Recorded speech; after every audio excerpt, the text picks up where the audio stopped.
Hello everyone, मैं जितेंद्र कुमार। आप सभी का टेस्टोपीडिया ऑनलाइन क्लासेस के अंदर हार्दिक स्वागत है। Friends, RRB, NTPC, CBT 2 and group D का जो अपकमिंग एग्जाम है उसके पॉइंट ऑफ व्यू से जो हम मैथ्स के इंपॉर्टेंट सेगमेंट है, इंपॉर्टेंट क्वेश्चन है, उन क्वेश्चनों के ऊपर डिस्कस कर रहे हैं। सबसे पहले दोस्तों, क्वेश्चन स्टार्ट करने से पहले अभी तक यदि आपने चैनल को सब्सक्राइब नहीं किया है तो चैनल को सब्सक्राइब कर लीजिए, ताकि जो भी आपको अपकमिंग जो भी नोटिफिकेशन होता है क्लास से रिगार्डिंग, वो सारी क्लास जो नोटिफिकेशन है वो आपको हम प्रोवाइड करवा सके।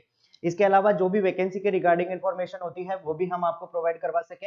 इसके अलावा दोस्तों, आपको क्या करना है, अपने जो दोस्त हैं उनको भी ज्यादा से ज्यादा शेयर करना है, ताकि वो भी जो जो भी सीबीटी 2 और ग्रुप डी का एग्जाम के पॉइंट ऑफ व्यू से प्रिपरेशन कर रहे हैं, या फिर एसएससी का कोई सा भी एग्जाम ले लीजिए, उसके पॉइंट ऑफ व्यू से अगर तैयारी कर रहे हैं तो उनकी तैयारी भी भरपूर तरीके से हो सके। तो दोस्तों, इन्हीं शुभकामनाओं के साथ में आज का जो महत्वपूर्ण सेशन है उसके ऊपर हम डिस्कस करेंगे railway CBT 2 and NTPC group D के पॉइंट ऑफ व्यू से जो भी इंपॉर्टेंट क्वेश्चन है उसके ऊपर हम डिस्कस करेंगे।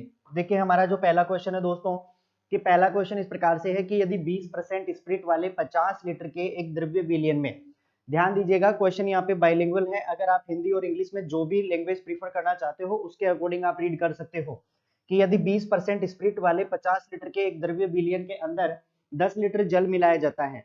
अब आपको ये पता लगाना है कि तो परिणामी विलयन में स्प्रिट का प्रतिशत कितना होगा। देखिए दोस्तों, क्वेश्चन को देखने से हमें ये पता चल रहा है कि यहाँ पे जो मिक्स किया जा रहा है, जो मिलाया जा रहा है, वो क्या मिलाया जा रहा है दोस्तों, जल मिलाया जा रहा है।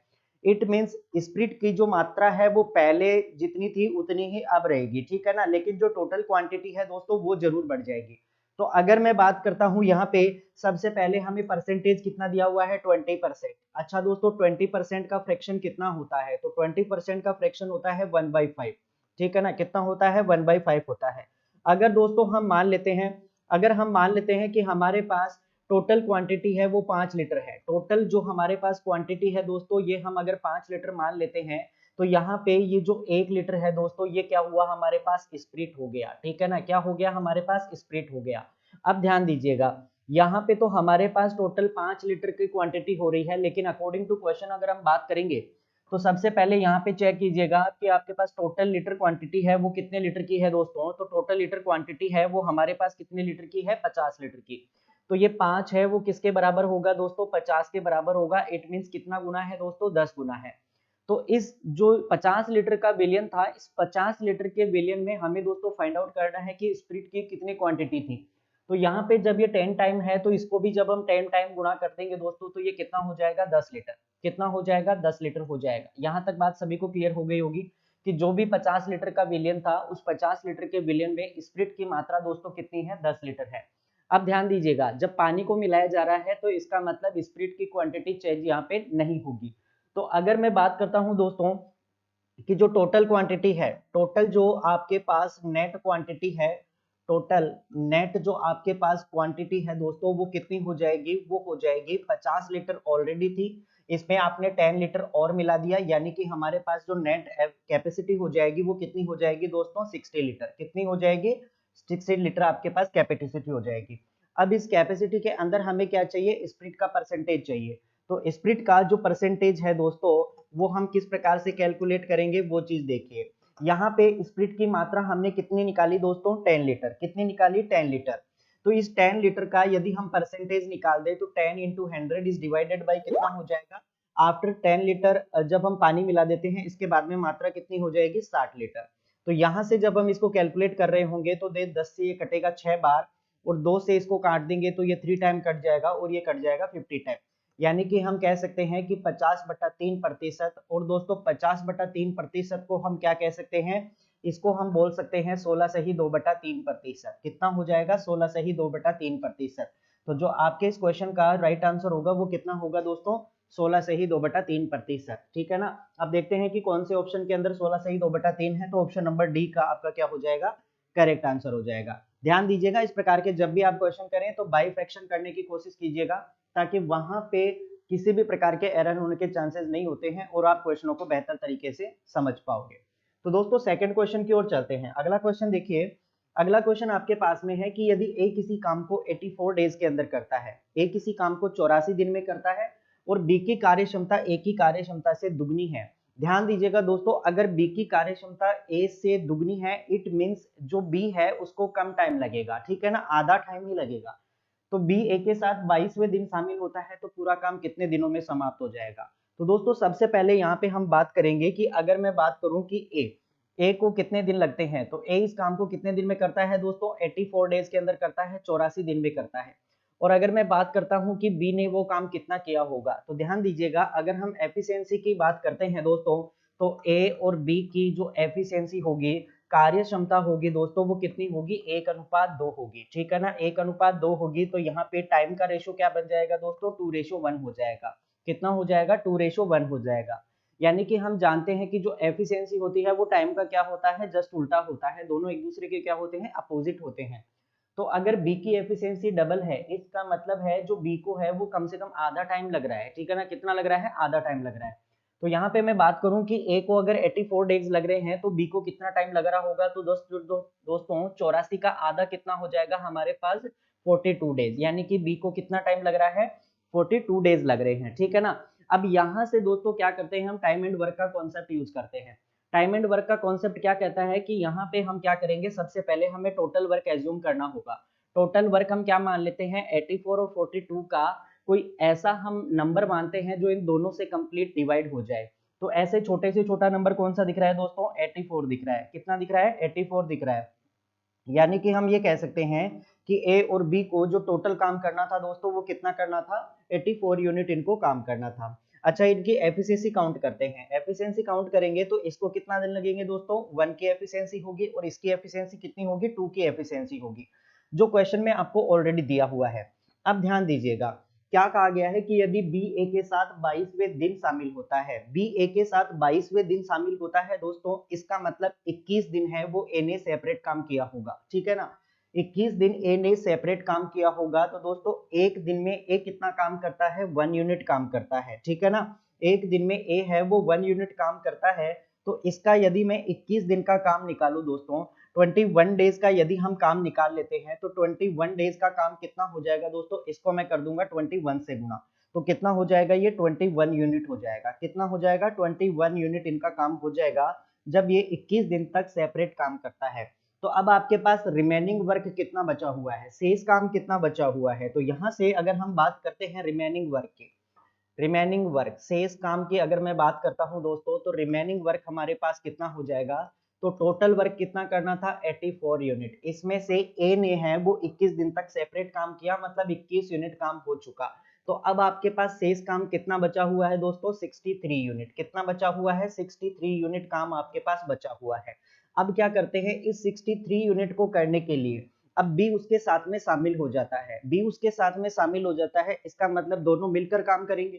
तो दोनों मिलकर काम करेंगे तो ए प्लस बी की एफिशिएंसी कितनी हो जाएगी दोस्तों, तो ए प्लस बी की efficiency, efficiency of A plus B, यहाँ पे अगर हम बात करते हैं तो एफिशिएंसी कितनी हो जाएगी दोस्तों, ए की एफिशिएंसी कितनी थी, 1 यूनिट, और बी की एफिशिएंसी कितनी थी, 2 यूनिट, यानी कि 3 यूनिट पर डे इनकी क्या हो जाएगी, एफिशिएंसी हो जाएगी। यहाँ तक बात समझ को क्लियर है।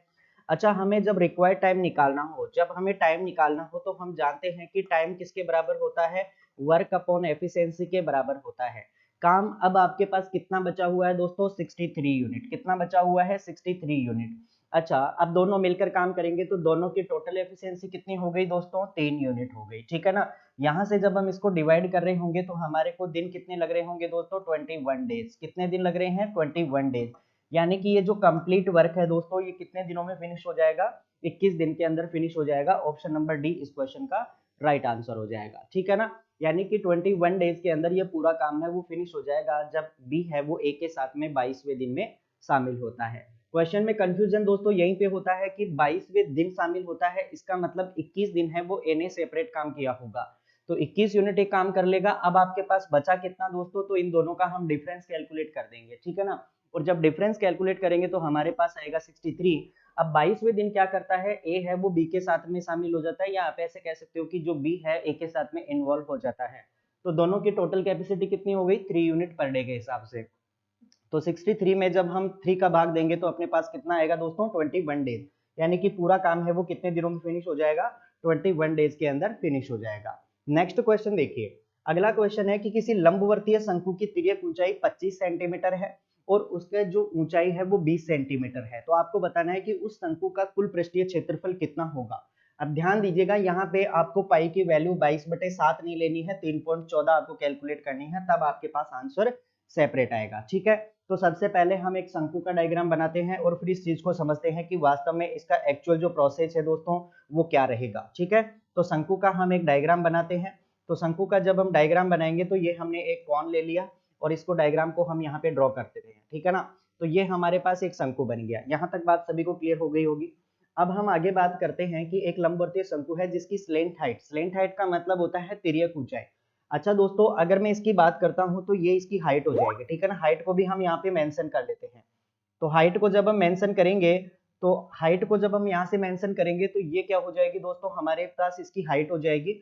और अगर मैं बात करता हूँ कि इसकी रेडियस कौन सी होगी दोस्तों, तो रेडियस की भी हम बात कर लेते हैं। तो ये क्या हो जाएगी, इसकी रेडियस हो जाएगी। ठीक है ना, तो ये टोटल मिला के हमारे पास एक कंप्लीट जो लंबवर्तीय शंकु है, यानी कि जो अपने पास लेंथ हाइट और रेक्टेंगुलर सर्कुलर कौन है, इसका डायग्राम हमारे पास यहाँ पे डेवलप हो चुका है। अब हम आगे बात करते हैं। तो आगे ध्यान दीजिएगा हमें किस प्रकार से इस चीज को कैलकुलेट करना है। तो सबसे पहले दोस्तों देखिए, ये होता है स्लेंट हाइट, इसको बोलते हैं हम एल, इसको बोलते हैं एल, यानी कि स्लेंट हाइट जो कितनी दी हुई है अपने को क्वेश्चन के अंदर 25 सेंटीमीटर। कितना दिया हुआ है, 25 सेंटीमीटर दिया हुआ है।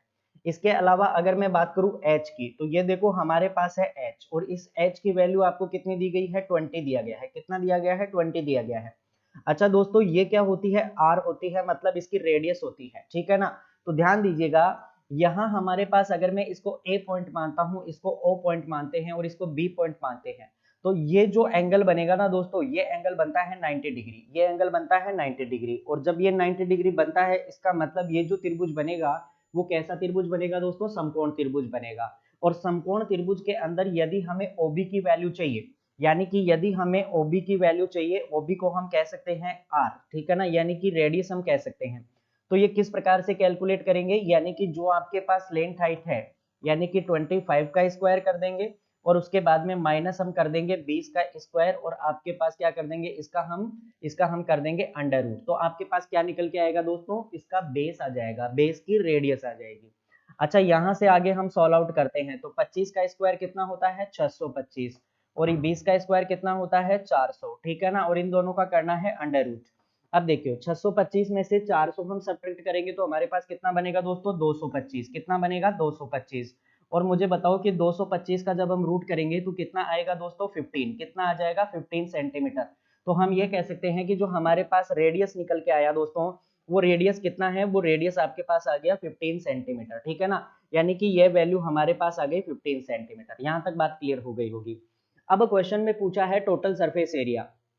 तो दोस्तों टोटल सरफेस एरिया के लिए हमें क्या चाहिए, एक तो हमें चाहिए जो ये बेस है, जो ये सर्किल के फॉर्मेट के अंदर जो हमारा बेस है, इसका एरिया, प्लस इसके अलावा जो इसका कर्व सरफेस एरिया है, यानी कि जो इसका वक्र पृष्ठ का क्षेत्रफल है, वो दोनों मिलाकर के हम क्या कर देंगे, टोटल सरफेस एरिया काउंट कर लेंगे। ठीक है ना, तो यहाँ से आगे मैं जब बात करता हूँ दोस्तों, तो ध्यान दीजिएगा, अगर हम यहाँ पे बात करते हैं टोटल सरफेस एरिया, अगर हम बात करते हैं टोटल सरफेस एरिया, तो टोटल सरफेस एरिया के लिए दोस्तों हमें क्या चाहिएगा, टोटल सरफेस एरिया के लिए हमें चाहिएगा सबसे पहले तो इसका बेस का एरिया। बेस क्या होता है, सर्किल के फॉर्मेट में है, मतलब ये हो जाएगा pi into R square, plus उसके बाद में हमें चाहिएगा इसके जो कर्व सरफेस एरिया है उसका एरिया चाहिएगा। तो कर्व सरफेस एरिया निकालने का फॉर्मूला दोस्तों होता है पाई आर और एल होता है। ठीक है ना, यहाँ तक बात क्लियर हो गई।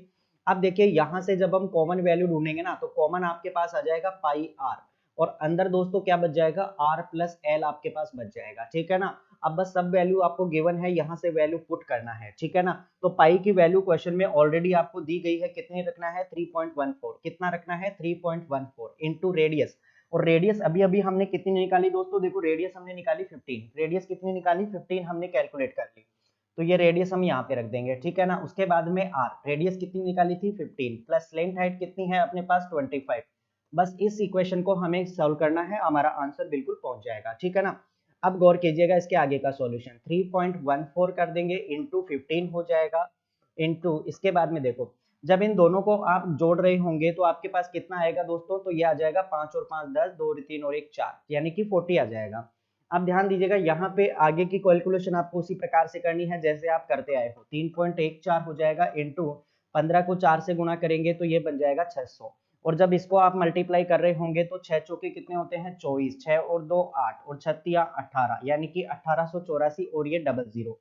अब हमें पॉइंट लगाना है, तो पॉइंट दोस्तों कितने अंक छोड़ के लगेंगे, 2 अंक छोड़ के, तो यहाँ पे 2 अंक छोड़ के हम पॉइंट लगा देते हैं, यानी कि हमारा जो आंसर बना दोस्तों वो कितना बन गया 1884, 1884। ठीक है ना, ये आपके इस क्वेश्चन का क्या बन जाएगा, राइट आंसर बन जाएगा। ठीक है, ये इस क्वेश्चन का राइट आंसर बन जाएगा 1884, यानी कि ऑप्शन नंबर बी इस क्वेश्चन का क्या हो जाएगा, करेक्ट आंसर हो जाएगा। तो थोड़ा बेसिक नॉलेज रखिए, फिर उसके बाद में आप आसानी से कैलकुलेशन को कर सकते हो। अब दोस्तों यहाँ पे टाइम बचाना है आपको, कि यहाँ पे आप टाइम इजी वे के अंदर बचा सकते हो। आपको पता है कि ये 25 है, ये 20 है, तो ये 100% कितना होगा, 15 ही होगा। ठीक है, तो इस प्रकार से रेडियस कंपल्सरी हो जाएगी इस क्वेश्चन के पॉइंट ऑफ व्यू से। चलो नेक्स्ट क्वेश्चन की ओर बढ़ते हैं। अगला क्वेश्चन देखिए, एक्स 500 रुपए का एक सामान खरीदता है, वह इस पर 8% की छूट प्राप्त करता है, और छूट प्राप्त करने के बाद में 12.5% उसको क्या देना होता है, बिक्री कर भी अदा करना होता है। उसने अंतिम रूप से कितने रुपए का भुगतान किया, ये आपको फाइंड आउट करना है। अब देखो दोस्तों, तरीके बहुत होते हैं इस क्वेश्चन को करने के, लेकिन अगर बाई फ्रैक्शन आप क्वेश्चन करते हो तो समझने में अच्छी तरह से आएगा और क्वेश्चन को भी आप बेटर तरीके से कर पाओगे। चलो देखो, बाई फ्रैक्शन इस क्वेश्चन को हम करने की कोशिश करते हैं। देखिएगा, सबसे पहले हमारे पास परसेंटेज कितना दिया हुआ है, 8%। अच्छा, 8% का जब हम फ्रैक्शन बनाएंगे दोस्तों, तो हमारे पास इसका फ्रैक्शन कितना होगा, 2/25, यानी कि 2/25 हो जाएगा। ठीक है, यहाँ तक बात सभी स्टूडेंट को समझ में आ गई होगी। आगे देखिए, अगर हम मान लेते हैं कि ये जो 25 है ये आपका कॉस्ट प्राइस है, 25 रुपए है, वो क्या है, कॉस्ट प्राइस है, तो इस पे 2 रुपए का क्या दिया जा रहा है दोस्तों, डिस्काउंट दिया जा रहा है। अच्छा, 25 रुपए पर 2 रुपए का हम डिस्काउंट दे देंगे दोस्तों, तो हम इसको बेच रहे हैं कितने रुपए में होंगे, 23 रुपए में। कितने रुपए में, 23 रुपए में हम इसको क्या कर रहे हैं दोस्तों, सेल कर रहे हैं। ठीक है, यहाँ तक बात सभी को समझ में आ गई।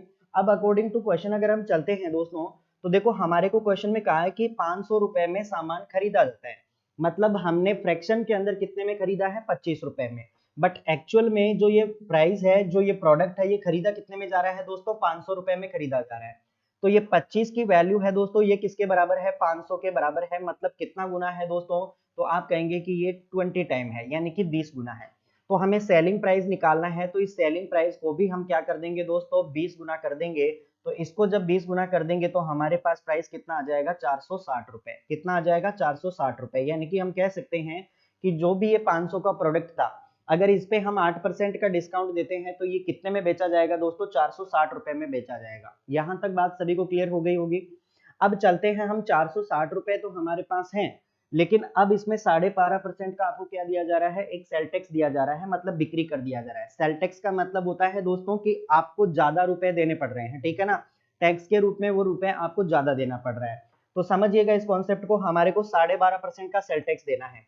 तो 12.5% का दोस्तों हमें सेल टैक्स देना है। तो 12.5% की सबसे पहले फ्रैक्शन बनाओ। तो फ्रैक्शन कैसे बनाएंगे, 12.5 को आप लिख दीजिए 125 और नीचे आपके पास आ जाएंगे 1000। ठीक है ना, इसको जब हम फ्रैक्शन के फॉर्मेट में चेंज करेंगे तो ये 25 से देखो कंप्लीट कर रहा है, तो 25 पंजे 125 और ये कितना हो जाएगा 40। इसको थोड़ा और सिंप्लीफाइड कर देते हैं दोस्तों, तो ये बन जाएगा अपने पास 1/8। कितना बन जाएगा, 1/8 बन जाएगा। अब देखिए यहां से क्वेश्चन हम बनाना शुरुआत करेंगे।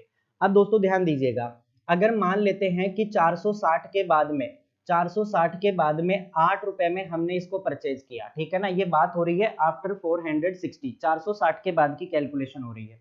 हम मान लेते हैं कि 8 रुपए मतलब हमने दिया, और इसमें 1 रुपए क्या दे रहा जा रहा है हमें, सेल टैक्स, मतलब 1 रुपए हमें ज्यादा देना पड़ रहा है, मतलब हमें प्राइस कितनी देनी पड़ रही है दोस्तों, 9 रुपए। कितना देना पड़ रहा है, 9 रुपए देना पड़ रहा है। लेकिन अगर हम क्वेश्चन की बात करते हैं तो क्वेश्चन में देखो अभी अभी हमारे पास प्राइस कितना था, 460, और ये जो सेल टैक्स दिया जा रहा है वो 460 के बाद में दिया जा रहा है।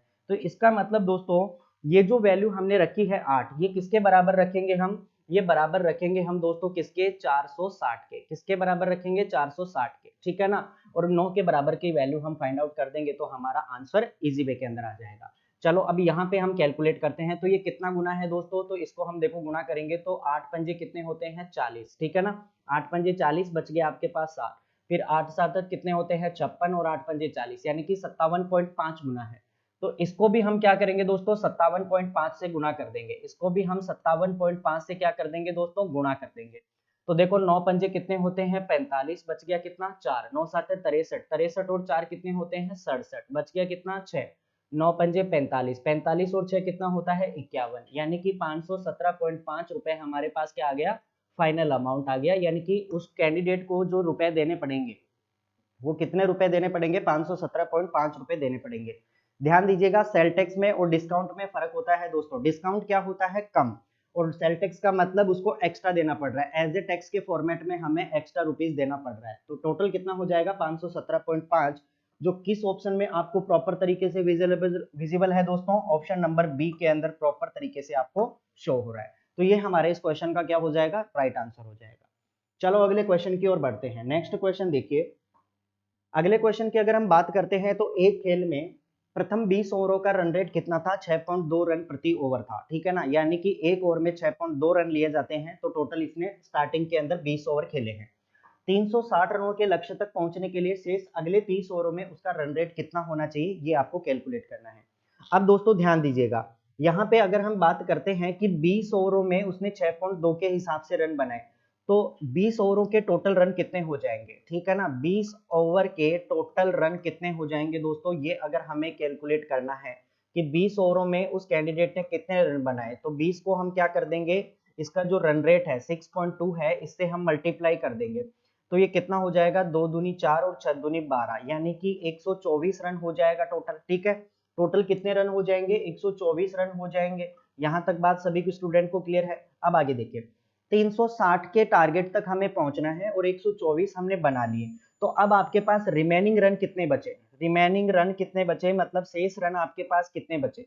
तो शेष रनों की अगर हम बात करेंगे तो टोटल कितने बनाए हैं, 360, और 360 में से हम 124 को कम कर देंगे।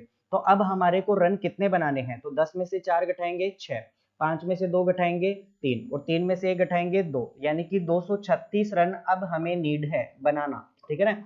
236 रन क्या करने हैं, अब हमें बनाने हैं। अब ये किस हिसाब से बनाने हैं, तो देखो आपके पास अब ओवर कितने बचे हुए हैं, अगले 30 ओवर के अंदर आपको बनाने हैं। तो यहां से जब हम रन रेट कैलकुलेट करेंगे, ठीक है ना, आफ्टर 30 ओवर, जब 20 ओवर हम रन रेट कैलकुलेट करेंगे, तो रन रेट के लिए दोस्तों आप क्या करेंगे, रन रेट के लिए सबसे पहले तो आपको रन कितने बनाने हैं, तो देखो रन बनाने हैं 236, रन कितने बनाने हैं 236, और कितने ओवरों में बनाने हैं दोस्तों, 30 ओवर के अंदर बनाने हैं। तो यहां से जब हम इसको सिंप्लीफाइड करेंगे, तो इसको सिंप्लीफाइड करेंगे तो देखो ये कितना होगा, 3 साते कितने होते हैं, 21 होते हैं, ठीक है ना। तो यहाँ पे बच गए आपके पास 2, हो गए 260। तो पॉइंट यहाँ पे लगाएंगे तो 3 घंटे कितने होते हैं, 24 होते हैं, यानी कि लगभग जो वैल्यू पहुंचेगी दोस्तों वो 7.8 के समथिंग पहुंचेगी, ठीक है ना, लगभग 7.8 के समथिंग पहुंचेगी। तो अब हम देखेंगे कि लगभग 7.8 के समथिंग कौन सी वैल्यू है, तो देखो एक ही ऑप्शन आपको दिख रहा है, ऑप्शन नंबर सी। तो ये इस क्वेश्चन का क्या हो जाएगा, राइट आंसर हो जाएगा। तो हम ये कह सकते हैं कि 7.8, इसको आगे और करना चाहो तो और कर सकते हो, 7.87 आपके इस क्वेश्चन का क्या हो जाएगा, राइट आंसर हो जाएगा, ठीक है ना। तो इस प्रकार से आपको छोटी छोटी कैलकुलेशंस में अपना टाइम क्या करना होगा, सेविंग करना होगा, ठीक है। चलो अगले क्वेश्चन की ओर बढ़ते हैं। अच्छा क्वेश्चन था, इजी क्वेश्चन था। चलो आगे क्वेश्चन बढ़ते हैं। 800 यानी कि छात्रों का एक विद्यालय है जिसमें बॉयज और गर्ल्स की संख्या का रेशो कितना है दोस्तों, 3:2 है। अब क्या करते हैं, 400 लड़के नए इन्वॉल्व हो जाते हैं। अगर 400 लड़के नए इन्वॉल्व हो जाते हैं तो जो रेशो है वो चेंज हो जाता है। पहले रेशो 3:2 था, अब रेशो जो बनेगा वो 13:7 बनेगा। अब आपको बताना है कि नए कितने लड़के इन्वॉल्व किए गए। ध्यान दीजिए, इसमें दो प्रकार के क्वेश्चन बन सकते हैं। एक क्वेश्चन बन सकता है कि कितने नए लड़कों ने एंट्री ली, और दूसरा क्वेश्चन ये बन सकता है कि कितनी नई लड़कियों ने एंट्री ली। तो इस प्रकार से दो प्रकार के क्वेश्चन यहाँ पे आपसे पूछे जा सकते हैं। चलो बात करते हैं। सबसे पहले दोस्तों अगर मैं बात करता हूं कि जो ये 800 स्टूडेंट है, 800 स्टूडेंट है, इन 800 स्टूडेंट्स में जो बॉयज और गर्ल्स का रेशो है, जो बॉयज और जो गर्ल्स का जो रेशो है दोस्तों वो हमारे पास कितना है, 3:2। कितना दिया हुआ है, 3:2। अगर मैं मान लूं कि जो भी 800 कैंडिडेट थे उसमें 3 तो लड़के थे और 2 लड़कियां थी, तो मुझे बताओ अगर 3 लड़के और 2 लड़कियां थी तो यहाँ पे टोटल कितनी हो रही है, 5। यहाँ पे कितनी हो रही है, 5। लेकिन एक्चुअल में हमें कितनी दी हुई है, 800। हमें 800 दिया हुआ है, मतलब कितना गुना है दोस्तों, 160 गुना है, ठीक है, 160 गुना है। तो अब हम क्या करेंगे, जो बॉयज हैं इनको भी आप 160 से मल्टीप्लाई कर दो, तो बॉयज कितने हो जाएंगे दोस्तों, 480। बॉयज कितने हो जाएंगे, 480। और हमें गर्ल्स की अगर बात करनी है तो इन गर्ल्स को भी हम क्या कर देंगे, 160 से मल्टीप्लाई कर देंगे, तो कितनी हो जाएंगी, ये 320। कितनी हो जाएंगी, 320 हो जाएंगी। तो यहाँ पे जो 800 कैंडिडेट थे, जो टोटल 800 कैंडिडेट थे, उसमें अगर हमें बॉयज और गर्ल्स का संख्या पता करना है तो हम क्या करेंगे, 480 तो आपके पास बॉयज हो जाएंगे, और अगर हम गर्ल्स की बात करेंगे उस स्टूडेंट यानी कि उस कॉलेज के अंदर, तो कितने हैं, 320 हो जाएंगे। अब आगे क्वेश्चन की बात करते हैं, तो 400 नए स्टूडेंट उसमें इन्वॉल्व होते हैं। अब ध्यान दीजिएगा, क्वेश्चन में कहीं पर भी ये नहीं बताया गया है कि ये जो 400 जो इन्वॉल्व हुए हैं वो लड़के इन्वॉल्व हुए हैं या लड़कियां इन्वॉल्व हुई हैं। ठीक है, तो सबसे पहले पहले अगर 800 थे, अब 400 इन्वॉल्व कर लेंगे, तो नंबर ऑफ टोटल स्टूडेंट कितने हो जाएंगे? तो टोटल नंबर ऑफ स्टूडेंट हमारे पास अब कितने हो जाएंगे? तो टोटल नंबर ऑफ स्टूडेंट कितने हो जाएंगे दोस्तों? तो इसके लिए हम क्या करेंगे, पहले कितने थे हमारे पास? 800, अब 400 स्टूडेंट और इंक्लूड हो जाते हैं, मतलब अगर मैं बात करूं तो टोटल कितने होंगे दोस्तों? तो टोटल हो जाएंगे हमारे पास 1200 स्टूडेंट हो जाएंगे। ठीक है ना, टोटल कितने हो जाएंगे? 1200 स्टूडेंट हो जाएंगे। यहाँ तक बात सभी स्टूडेंट समझ पाए? टोटल 1200 हो जाएंगे। अब हमें क्या करना है कि इन 1200 के अंदर दोस्तों जो बॉयज हैं और जो गर्ल्स हैं, इनका रेशियो आपके पास कितना है दोस्तों? 13:7। कितना है? 13:7 है। ठीक है ना, यानी कि इस 1200 को हमें 13:7 के अंदर डिवाइड करना है। अगर हम ऐसा करेंगे दोस्तों, तो मुझे बताओ, यहाँ पे 13 है, यहाँ पे 7 है, तो टोटल कितना हुआ दोस्तों? 20। टोटल कितना हुआ? 20 हो गया। और 20 की वैल्यू कितनी है हमारे पास? 1200। मतलब कितना गुना है दोस्तों? 600 गुना है। कितना गुना है? यहाँ पे 60 गुना है, सॉरी 600 नहीं 60 गुना होगा। चलो अब हम आगे बात करते हैं, तो नेक्स्ट पे देखिए, अगर ये 60 गुना है तो इसको भी क्या कर देंगे हम? 60 से गुना कर देंगे, तो ये कितना हो जाएगा दोस्तों? 780। कितना हो जाएगा? 780 हो जाएगा। ठीक है, और अगर मुझे इसको मल्टीप्लाई करना है 60 से, तो इसको भी 60 से मैं गुणा कर दूंगा, तो ये कितना हो जाएगा दोस्तों? 7 छिंगे 42। कितना? 7 छिंगे 42। ठीक है ना, ये कितना हो जाएगा? 7 छिंगे 42 हो जाएगा, मतलब 420 आपके पास क्या हो जाएंगी? लड़कियां हो जाएंगी। ठीक है ना, तो अब गौर कीजिएगा, पहले 800 थे, तो उन 800 के अंदर हमारे पास दोस्तों बॉयज कितने थे? तो मैं बात करूंगा बॉयज की, तो टोटल बॉयज कितने थे वहां पे? तो देखिएगा यहाँ पे अभी अभी हमने कैलकुलेट किया है, 480 कौन है? लड़के हैं। 480 कौन है? लड़के हैं। तो बॉयज 480 हैं। और अगर मैं बात करता हूँ यहाँ पे कि जो 1200 कैंडिडेट थे, टोटल 400 के बाद में जो 1200 कैंडिडेट बने, उनमें बॉयज कितने हैं दोस्तों? तो बॉयज यहाँ पे कितने होंगे? तो बॉयज यहाँ पे कितने हैं? 780। अब आपको बताना है कि कितने लड़कों ने एंट्री मारी है। तो मुझे बताओ, पहले 480 थे, अब 780 हैं, तो इसका मतलब कितने लड़के यहाँ पे नए इन्वॉल्व हुए हैं दोस्तों? तो 300 लड़के यहाँ पे नए इन्वॉल्व हुए हैं। 300 लड़के यहाँ पे क्या हुए हैं? नए इन्वॉल्व हुए हैं। तो ये आपके इस क्वेश्चन का क्या हो जाएगा? राइट आंसर हो जाएगा। अगर क्वेश्चन में पूछा होता कि कितनी लड़कियां नई शामिल हुई हैं, तो ध्यान दीजिएगा, अभी लड़कियां कितनी हैं? 420। और पहले लड़कियां कितनी थी दोस्तों? पहले लड़कियां थी 320। तो मतलब 100 लड़कियां यहाँ पे एंट्री हुई हैं। तो दो प्रकार के क्वेश्चन बन सकते हैं। अगर मैं इस क्वेश्चन के राइट आंसर की बात करता हूं, तो इसका राइट आंसर बन जाएगा ऑप्शन नंबर डी। ये इस क्वेश्चन का राइट आंसर होगा। ठीक है, आई होप दैट ये क्वेश्चन आपको समझ में आ गया होगा। चलो नेक्स्ट क्वेश्चन की ओर बढ़ते हैं। अगला क्वेश्चन देखिए, अगला क्वेश्चन है कि एक बल्लेबाज एक क्रिकेट मैच में 90 रन का स्कोर करता है। ठीक है, टोटल 90 रन बनाता है। वह पारी के दौरान 10 चौके और 5 छक्के लगाता है, तो सीमा में उसने कितने प्रतिशत रन बनाए? अब दोस्तों ध्यान दीजिएगा, यहाँ पर भी आपसे दो प्रकार के क्वेश्चन बन सकते हैं। पहला क्वेश्चन आपसे पूछा जा सकता है कि उसने दौड़ के कितने प्रतिशत रन बनाए, और दूसरा क्वेश्चन आपके बन सकता है यहाँ पे कि उसने बाउंड्री में यानी कि सीमा में कितने रन बनाए। सीमा में कितने रन बनाए, इसका मतलब यहाँ पे चौके भी इन्वॉल्व होंगे और छक्के भी इन्वॉल्व होंगे, मतलब जो फोर्स और जो बाउंड्रीज आपके लगी हैं, सिक्सर जो लगे हैं, वो दोनों की दोनों यहाँ पे क्या होंगे? इंक्लूड होंगे। तो दोस्तों यहाँ पे ध्यान दीजिएगा, अगर वो 10 चौके लगाता है, ठीक है ना, अगर वो 10 चौके लगाता है, यानी कि फोर्स की अगर मैं बात करूं, तो चौके से उसने टोटल कितने रन बनाए? तो 10 चौके लगाए और एक चौके में 4 रन होते हैं, मतलब उसने टोटल कितने रन बनाए होंगे? 40 रन। 40 रन उसने बाउंड्री पे बनाए होंगे, ठीक है ना, फोर के द्वारा, यानी कि चौके के द्वारा उसने 40 रन बनाए होंगे। अगर मैं बात करता हूं सिक्सर की, दोस्तों, तो सिक्सर के अंदर मैं बात करता हूं, तो इसने टोटल सिक्सर लगाए हैं 5, और एक जो सिक्सर होता है उसके अंदर 6 रन होते हैं, तो इसका मतलब 30 रन उसने बनाए होंगे सिक्सर के थ्रू। ठीक है ना, और दोस्तों यहाँ पे अगर हम बात करते हैं कि टोटल उसने जो बाउंड्री पे रन बनाए हैं, वो कितने बनाए हैं? 40 और 30, टोटल कितने रन बनाए होंगे? 70 रन उसने बनाए होंगे, वो 4 एंड सिक्सर के द्वारा इसने बनाए होंगे। अब क्वेश्चन में बस इतना सा पूछा गया है कि उसने जो बाउंड्री पे रन बनाए, जो ये 70 रन बनाए, वो 90 का कितना परसेंट है, बस इतना क्वेश्चन आपसे पूछा गया है। तो यहां से जब मैं परसेंटेज कैलकुलेट कर रहा हूँ, यहां से जब हम परसेंटेज कैलकुलेट करेंगे, तो जो 70 रन इसने बनाए, ठीक है, इंटू 100 और इसको हम डिवाइड कर देंगे दोस्तों 90 से, ठीक है ना, क्योंकि 90 रन बनाता है वो टोटल। अब इसको बस सॉल्व आउट करना है, तो 10 से 10 कैंसिल आउट हुआ, आपके पास बन गया 700/9। और 700/9 को जब आप सिंप्लीफाइड कर रहे होंगे तो आपका राइट आंसर जो बन रहा होगा वो ऑलमोस्ट 77.77% बन रहा होगा, ठीक है ना। तो ये हमारे इस क्वेश्चन का क्या हो जाएगा, राइट आंसर हो जाएगा। अच्छा दोस्तों, अगर इस क्वेश्चन में पूछा होता, अगर उसने इस क्वेश्चन में पूछा होता कि दौड़ के कितने प्रतिशत रन बनाए, दौड़ कर प्रतिशत रन इसने कितने बनाए, तो ध्यान दीजिएगा इसका आंसर किस प्रकार से हो सकता है कि उसने विकेटों के बीच में दौड़ करके कितने प्रतिशत रन बनाए।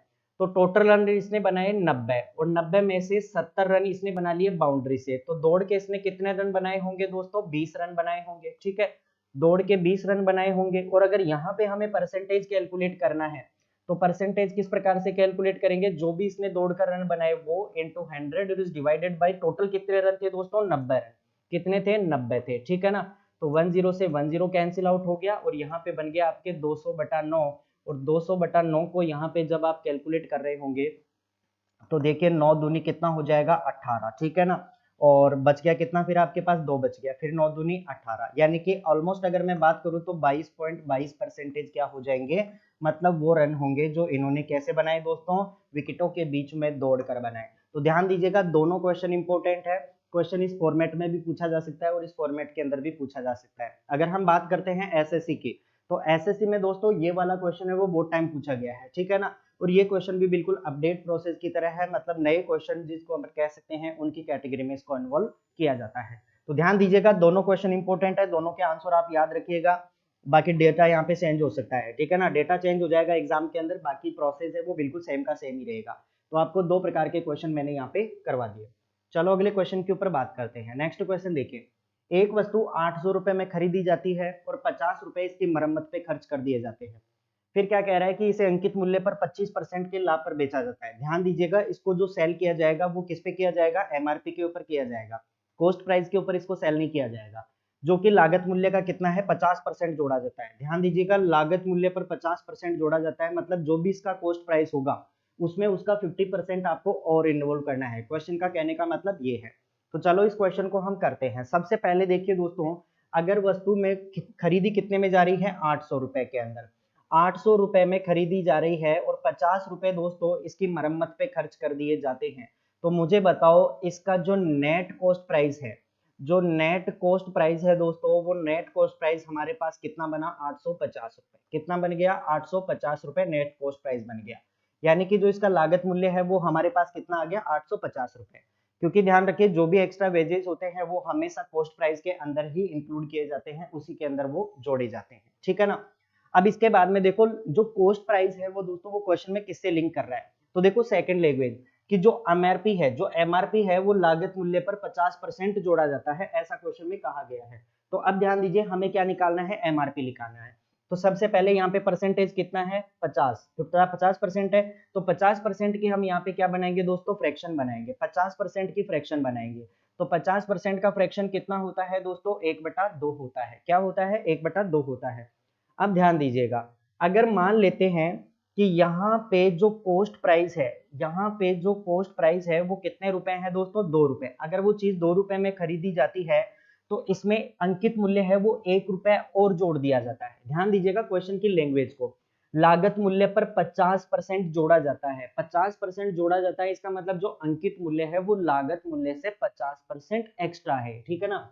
तो अगर 2 रुपए कॉस्ट प्राइस है तो एमआरपी होगा वो एक ज्यादा होगा, ठीक है ना, एमआरपी होगा वो इससे एक ज्यादा होगा।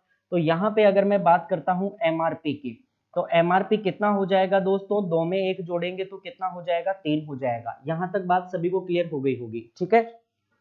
चलो आगे हम बात करते हैं, हमने कॉस्ट प्राइस कैलकुलेट कर लिया, एमआरपी कैलकुलेट कर लिया, अब हम इसको इसके अंदर फिट करते हैं, ठीक है। तो ध्यान दीजिएगा किस प्रकार से करना है।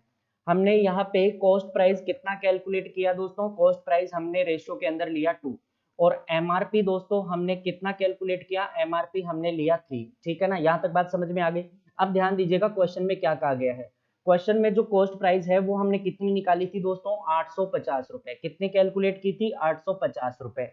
तो ये 2 की वैल्यू है, ये जो 2 है ये किसके बराबर होगा दोस्तों? 850 के बराबर होगा। किसके? 850 के बराबर हो जाएगा। ठीक है, मतलब कितना गुना होगा? कितना गुना होगा? तो यहाँ पे हम भाग देंगे तो 2 चौके 8 हो गया, फिर 2 दूनी 4 हो गया और फिर 2 पंजे 10 हो गया। मतलब कितना गुना हो गया? 425 गुना हो गया। ठीक है, तो अब आपको क्या करना है, जो एमआरपी दी हुई है इस एमआरपी को भी आप गुणा कर दीजिए 425 से। एमआरपी को भी 425 से गुणा कर दीजिए तो आपके पास जो न्यू एंड फ्रेश एमआरपी आएगी वो कितनी आ जाएगी दोस्तों? देखो 5 को 3 से गुणा करेंगे तो 15, 3 को 2 से गुणा करेंगे तो 6 और 1 कितना हो जाएगा? 7 और 4 3 कितने हो जाएंगे? 12। यानी कि हमारे पास जो एमआरपी निकल के आया वो कितना निकल के आ गया दोस्तों? 1275 रुपए। ठीक है, यहां तक बात सभी को क्लियर हो गई। अब आगे देखो क्वेश्चन के अंदर क्या दिया हुआ है कि जो अंकित मूल्य है, ठीक है ना, अंकित मूल्य पर 25% लाभ के साथ में बेचा जाता है। ध्यान दीजिएगा इस लैंग्वेज पे। तो अब हमें सेलिंग प्राइस निकालना है ओवरऑल कुल मिला के, और आपके पास अंकित मूल्य आ गया, 25% का प्रॉफिट चाहिए। तो सबसे पहले हम बात करेंगे कि जो 25% है इसकी फ्रैक्शन कितनी होगी। तो अगर हमें 25% की फ्रैक्शन निकालनी है दोस्तों, तो 25% की फ्रैक्शन कितनी होती है? 1/4 होती है। ठीक है, कितनी होती है? 1/4। मान लेते हैं कि ये जो 4 रुपए है ये किसी वस्तु का एमआरपी है। ठीक है ना, कितना है? एमआरपी है। अब ध्यान दीजिएगा ये 25% प्रॉफिट पे बेची जाती है। इसका मतलब अगर एमआरपी 4 है तो वो चीज बेची कितने में जाएगी? +1 ज्यादा के अंदर बेची जाएगी। मतलब कितने रुपए में? 5 रुपए के अंदर वो क्या जी की जाएगी दोस्तों? सेल की जाएगी, उसको बेचा जाएगा। ठीक है, यहां तक कहानी क्लियर हो गई। अगर एमआरपी 4 था तो 1 रुपए एक्स्ट्रा यानी कि 1 रुपए ज्यादा में उसको बेचा जाएगा, तभी तो उसको प्रॉफिट होगा। अब सीधा सीधा क्वेश्चन को आप बना दीजिए। क्वेश्चन में सारी कंडीशन अपने पास फॉलो हो गई है। एमआरपी हमने कितना कैलकुलेट किया? 1275, और एमआरपी यहाँ पे कितना है? 4। तो इस 4 की वैल्यू कितनी है दोस्तों? 1275 के बराबर है। किसके बराबर है? 1275 के बराबर है। अब आप कहेंगे कि कितना गुना है, तो इसमें भाग देना है बस आपको। ठीक है, तो कितना गुना है दोस्तों? देखिए 4 3 कितने होते हैं? 12। ठीक है, फिर उसके बाद में 4 एकम 4, 7 में से 4 घटाएंगे 3 हो जाएगा, हो जाएंगे 35। ठीक है ना, चारों घंटे कितना हो जाएगा? 32, और 35 में से 32 घटाएंगे तो ये कितना हो जाएगा? 0.75 हो जाएगा। ठीक है, 0.75 हो जाएगा, 318.75 हो जाएगा। अब हमें क्या करना है, जो भी हमारे पास सेलिंग प्राइस था, जो भी हमारे पास सेलिंग प्राइस था, बस इस सेलिंग प्राइस को भी आप गुणा कर दीजिए किससे? 318.75 से। किससे? 318.75 से हम इसको क्या कर देंगे दोस्तों? मल्टीप्लाई कर देंगे तो हमारा राइट आंसर इजी वे के अंदर आ जाएगा। अब गौर कीजिए कैसे करना है। 5 को हमने 5 से गुणा किया, 25, बच गया कितना? 2। 7 पंजे 35 और 2 कितने होते हैं? 37, बच गया कितना? 3। 8 पंजे 40 और 3 कितने होते हैं? 43, बच गया कितना? 4। 5 एकम 5 और 4 कितने होते हैं? 9, और 5 3 कितने होते हैं? 15। यानी कि 1593.75 हमारे इस क्वेश्चन का क्या हो जाएगा? राइट आंसर हो जाएगा। 1593.75 इस क्वेश्चन का क्या हो जाएगा? राइट आंसर हो जाएगा। दोस्तों ये आपको दिखने में लंबा लग रहा है, लेकिन जब आप एक दो क्वेश्चन कर पाएंगे तो उसके बाद में सारी चीजें हैं वो बिल्कुल क्लियर हो जाएंगी और आप इजी वे से इन चीजों को कैलकुलेट कर पाएंगे। तो देखो 1593.75 कौन से ऑप्शन में आपको गिवन है? 1593.75 ऑप्शन नंबर सी में आपको गिवन है। तो ये हमारे इस क्वेश्चन का क्या हो जाएगा? राइट आंसर हो जाएगा। ठीक है, वन लाइनर भी इस क्वेश्चन को किया जा सकता था, लेकिन उसके लिए भी आपको कैलकुलेशन तो करनी पड़ेगी। यहाँ पे कैलकुलेशन थोड़ा इजी हो जाएगा। चलो नेक्स्ट क्वेश्चन देखिए। नेक्स्ट क्वेश्चन है अपने पास कि एक चक्रीय समलंब चतुर्भुज है जिसमें एडी समांतर है बीसी के, और यदि कोण एबीसी बराबर 70 डिग्री है तो एंगल बीसीडी की वैल्यू आपको फाइंड आउट करनी होगी। ठीक है, ये हमारे पास एक क्वेश्चन है। तो दोस्तों सबसे पहले हम एक क्या बनाते हैं? एक समलंब चतुर्भुज, चक्रीय चतुर्भुज बनाते हैं। चक्रीय चतुर्भुज वह चतुर्भुज होता है जिसमें क्या होता है ना दोस्तों, जिसमें क्या होता है कि एक चतुर्भुज के चारों जो शीर्ष होते हैं वो किसको टच करते हैं? एक सर्किल को टच करते हैं। ठीक है, तो इसके लिए सबसे पहले हमें क्या ड्रॉ करना होगा? एक सर्किल ड्रॉ करना होगा। इसके लिए हमें सबसे पहले क्या ड्रॉ करना होगा दोस्तों? एक सर्किल ड्रॉ करना होगा। तो देखिए सर्किल जब हम ड्रॉ करेंगे तो सर्किल किस प्रकार से बनेगा? सबसे पहले हम सर्किल ड्रॉ करते हैं। तो अगर दोस्तों हमने यहाँ पे एक बना लिया सर्किल, ठीक है ना, ये इतना बड़ा हम बना लेते हैं, इसको थोड़ा मूव करके इधर ले आते हैं, तो ये बन गया हमारे पास सर्किल बन गया। ठीक है, अब इस सर्किल में बनाना है हमें एक चक्रीय चतुर्भुज। इसका मतलब एक हमें बनाना पड़ेगा चक्रीय चतुर्भुज। तो चक्रीय चतुर्भुज हम बनाएंगे तो मान लेते हैं कि ये हमने बना लिया, यहाँ पे चक्रीय चतुर्भुज हमने बना लिया। ठीक है ना दोस्तों, ये चक्रीय चतुर्भुज हमने बना लिया। इसको थोड़ा और आगे बढ़ा देते हैं, तो ये हमारे पास बन गया चक्रीय चतुर्भुज। ठीक है, ये हमने बना दिया चक्रीय चतुर्भुज। अब आपको देखो यहाँ पे कंडीशन क्या दी गई है, उस चीज पे गौर करना है। कंडीशन हमारे को दी गई है कि एक चक्रीय समलंब चतुर्भुज इस प्रकार है कि इसमें एडी समांतर है किसके, बीसी के, मतलब एडी जो भुजा है उसको बीसी के समांतर आपको पुट करना है। तो अगर दोस्तों इसको मैं मान लेता हूं ए, इसको मैं मान लेता हूं डी, तो इसके समांतर दूसरी कौन सी हो जाएगी, बीसी हो जाएगी। इसके समांतर दूसरी कौन सी हो जाएगी, बीसी हो जाएगी। ये दोनों एक दूसरे के क्या है, पैरेलल है। ठीक है। अब देखिए एंगल एबीसी बराबर कितना दिया हुआ है, 70 डिग्री। एंगल एबीसी मतलब ये एंगल हमें कितना दिया गया है, 70 डिग्री दिया गया है। और आपसे जो पूछा गया है एंगल बीसीडी, मतलब एंगल बीसीडी मतलब ये एंगल आपसे पूछा गया है, ये एंगल कितने डिग्री का होगा। तो दोस्तों एक चीज ध्यान रखिए, जो भी चक्रीय समलंब चतुर्भुज होता है उस चतुर्भुज के दोनों जो एक सामने सामने के जो एंगल्स होते हैं उनका सम कितने डिग्री का होता है, 180 डिग्री का होता है। ठीक है ना, कितने डिग्री का, 180 डिग्री का। तो यहाँ पे दोस्तों मैं इस प्रकार से लिख सकता हूं कि एंगल हमारे पास हो गया ए बी सी, और उसके बाद में दोस्तों जो एंगल होगा प्लस जो एंगल होगा हमारे पास ए डी सी, इन दोनों का जो टोटल होगा वो किसके बराबर होगा, 180 डिग्री के बराबर हो जाएगा। ठीक है, 180 डिग्री के बराबर हो जाएगा, क्योंकि आमने सामने के जो कोण होते हैं उनका सम कितने के बराबर होता है, एक समपूरक कोण के बराबर होता है। अब हम यहाँ से वैल्यू पुट करेंगे। ठीक है, वैल्यू पुट करेंगे तो एंगल एबीसी की वैल्यू कितनी है, 70 डिग्री। यहाँ पे मैंने रख दिया 70 डिग्री, प्लस एंगल हमें एडीसी निकालना है। अगर हमें एंगल एडीसी निकालना है तो ये किसके बराबर हो जाएगा, तो हम क्या करेंगे, अगर हमें एंगल एडीसी की वैल्यू चाहिए तो 180 डिग्री में से हम कम कर देंगे कितना, 70 डिग्री। तो कितना आ जाएगा दोस्तों हमारे पास, ये आ जाएगा 110 डिग्री। कितना, 110 डिग्री आ जाएगा। ठीक है, यहां तक बात सभी को क्लियर हो गई। तो यहाँ पे ये जो एंगल आपके पास आएगा ये कितना आ जाएगा, 110 डिग्री आ जाएगा। ठीक है, यहां तक बात सभी को क्लियर हो गई। अब दोस्तों एक कॉन्सेप्ट आपको और समझना है, इसके साथ में एक कॉन्सेप्ट आपको और समझना है। वो कॉन्सेप्ट क्या है, देखिए अगर मैं यहाँ पे बात करता हूँ कि हम कोई भी दो लाइनें यहाँ पे ड्रॉ करते हैं, ठीक है, कोई भी दो लाइनें हम यहाँ पे ड्रॉ करते हैं, तो जैसे एक लाइन हमने ये बना ली और एक लाइन हमने दोस्तों जैसे ये ड्रॉ कर ली। ठीक है ना, ये कोई दो लाइनें हैं और ये दोनों की दोनों लाइनें हैं वो क्या है, पैरेलल है, एक दूसरे के क्या है, समांतर है।